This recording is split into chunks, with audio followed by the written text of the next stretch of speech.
I really enjoyed it. I remember going to see the 1974, and there was a point then, there was this thing with cinema that's been done before, the kind of the variety show thing, in which you've got a movie which is a great big stage, in which you have loads and loads of cast members, and they all come on, they all do their bit, and there'll be a royal premiere, and the whole family will go and see it, and it'll be a Christmas movie. And in fact, there were moments in this film which reminded me to some extent of Polar Express, some of the sweeping shots Very outside of the train going through the sort of snowy country. So we were introduced to Poirot immediately with that outrageous moustache. And I know it's funny because he's talking about the accent, but when he first does it, it is like a comedy, outrageous accent. You do expect him to, fart in your general direction. Otherwise, I will taunt you a second time, as in Monty Python. Holy Grail. But the moustache is unbelievable, this two-layered thing. It took me quite a long time to let the moustache settle down, but it really is an extraordinary. If the direction is, as he said, which is, the most impressive moustaches in England, you've got to be exactly. That's very, very good. And then we open up, and there's this scene at the Wailing Wall in Jerusalem,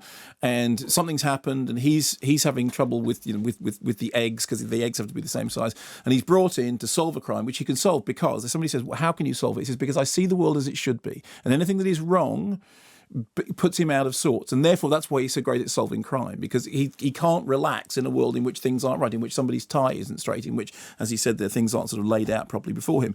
He then gets on the train. There's a little bit of backstory about romance. No romance ever goes unpunished, so we know that he's got some heartbreak in his life. He gets on the train. This whole array of famous people get on. Somebody is murdered. Everybody is a suspect, and one by one we have to go through all of them. And it is a sort of a great big variety show performance with famous stars, and very much in that Agatha Christie way. It is literally like a game of Cluedo. There, you get Michelle Pfeiffer's widow, the doctor, the professor, the princess, the assistant, the governess, the missionary, the maid, the butler, the count. You end up thinking that it was Reverend Green in the living room with the piece of lead piping. And that's sort of one of the joys of the thing, because it's sort of done like a Swiss watch construction. There's a moment when he says, there is something about a tangle of strangers pressed together for days with nothing in common but the need to go from one place to another. What I liked about it, however, was having those memories of seeing the one in 1974. Firstly, you've got a confined space, long train, and what happens is, they're working with 65mm, big format film, and the director, Harris Zambalokis, who shot others of Branagh's films. At the very, very beginning, we get this move all the way down the train, following Poirot walking through the train, introducing the location. Later on, the camera will follow him back through as he meets variously all the different characters.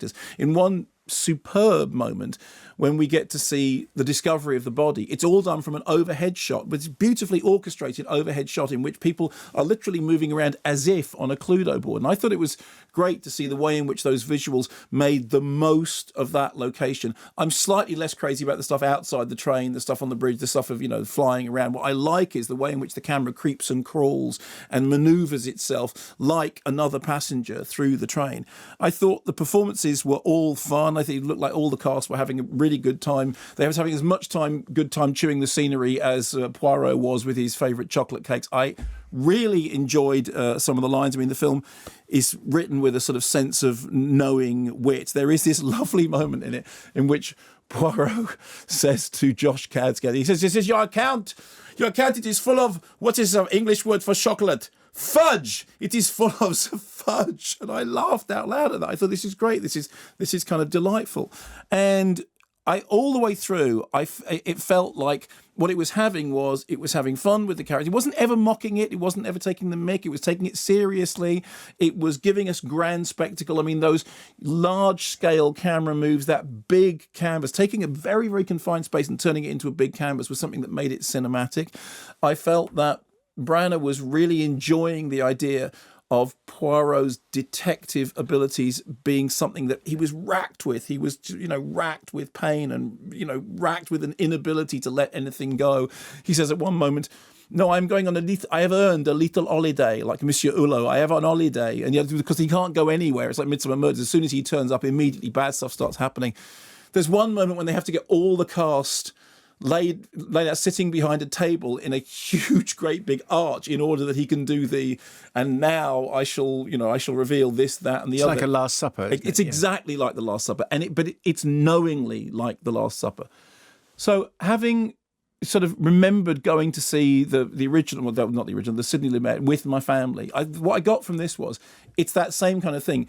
It's the sort of film that I think you'll be able to go and see with your family. It'll be a big family outing. Everybody will get something out of it. It's fun.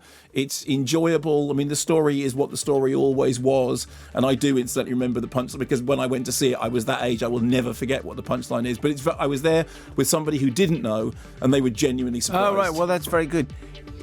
The product placement is a little bit heavy-handed, I would say. You might notice a couple of moments where you go, oh, yes, those chocolates. Yes, really.